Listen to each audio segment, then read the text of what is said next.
Hello cricketers part 1 చూసారు, మరి part 2 ఎవరు గెలుస్తారో చూసేద్దాం పదండి. 64 65 కొట్టాలి. మరి 65 క్రాంతి కొట్టేస్తాడో వర్మ ఆపేస్తాడో, ఎవరు గెలుస్తారో చూసేద్దాం పదండి. ఫస్ట్ బాలే లాంగ్ ఆఫ్ మీదుగా 6 కొట్టాడు క్రాంతి. రెండో బంతిని కూడా 6 కొట్టాడు క్రాంతి, పెద్దది.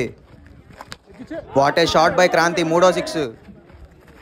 వర్మ నుంచి డాట్ బాల్. ఈసారి బౌల్ చేశాడు వర్మ, ఫస్ట్ వికెట్ గాన్. అయినా సరే నాలుగో 6 కొట్టాడు క్రాంతి. ఇప్పుడు వేసిన బంతి వైడ్ అనుకుని వదిలేసా, కానీ స్టంప్ అవుట్ చేసి సెకండ్ వికెట్ తీశాడు కీపర్. స్టంప్ అవుట్ అంటే బైరండర్ బయట ఉన్నాడు. మళ్ళీ డాట్ బాల్. మరొకసారి కొట్టే ప్రయత్నంలో గాల్లోకి బంతి, థర్డ్ వికెట్ కోల్పోయే అవకాశం, కానీ క్యాచ్ డ్రాప్. క్రాంతి నుంచి పెద్ద 6, ఐదోది. స్క్వేర్ లెగ్ మీదుగా గ్యాప్ షాట్, 4 రన్స్. మళ్ళీ గాల్లోకి బంతి, 6 వెళ్ళే అవకాశం ఉందా? లేదు, థర్డ్ వికెట్ గాన్. ఎంత కొట్టాలి? ఇంకా 24 కొట్టాలి 2 ఓవర్లకి. లాస్ట్ 2 ఓవర్లకు 24 పరుగులు సాధించాలి. ఇంకా ఫస్ట్ బంతే గ్యాప్ షాట్, 4 రన్స్. క్రాంతి నుంచి మరొకసారి గాల్లోకి బంతి, ఇట్స్ ఏ 6. Dot ball. మరొకసారి గాల్లోకి బంతి, లెగ్ స్టంప్ మీదుగా. Wow, what a catch by fielder Sridhar. ఆఖరి 6 బంతుల్లో 11 పరుగులు కావాలి. Dot ball. Well bowled by Varma. వరుసగా 3 డాట్లు, 3 balls 11 runs to win.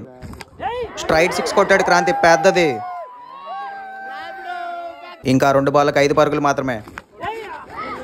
Covers మీదుగా గాల్లోకి బంతి, క్యాచ్ క్యారీ అవ్వలేదు, 2 runs. 1 ball 3 runs to win.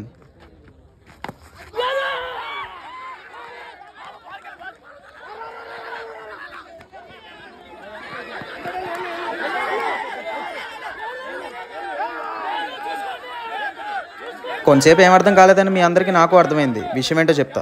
Varma వేసిన ఆఖరి బంతి క్రాంతికి ఇన్సైడ్ ఎడ్జ్ వెనక్కి వెళ్ళింది, కానీ అక్కడ ఒక లైన్ అనేది గీశారు. అద్దాడితేనే రన్స్ ఉండవు. దాటిందని బౌలింగ్ టీము, దాటలేదని బ్యాటింగ్ టీము. దాని గురించి డిస్కషన్ జరిగింది ఇద్దరి మధ్య. ఇన్సైడ్ ఎడ్జ్ బంతి వెనక్కి వెళ్ళిపోతుంటే అక్కడ ఒక ఆడియన్ పట్టుకున్నాడు బంతిని. అది గీత లోపల పట్టుకున్నాడని బ్యాటింగ్ టీము, బయటని బౌలింగ్ టీము. దీనికి పరిష్కారం ఎలా దొరికిందంటే, అక్కడ ఆడియన్స్ లో ఒక వ్యక్తి వీడియో తీశాడు. ఆ వీడియోని చూస్తే బయటే పట్టుకున్నాడని తేలింది. అది బ్యాక్ అని నిర్ణయించి విజయవాడ టీం గెలిచింది. సరే అని కన్ఫర్మేషన్ కోసం వెనకాల ఉన్న సోడాబాబాని అడిగి తెలుసుకున్నా. బాబాయ్, బాల్ ఏంటి వెనక్కి వెళ్తుందా ఎదురుకి వెళ్తుందా? వెనక్కే వచ్చిందా? ఫైనల్ గా ఇది రివెంజ్ మ్యాచ్ అయింది. విజయవాడ టీం గెలిచింది. Do follow and subscribe county cricket.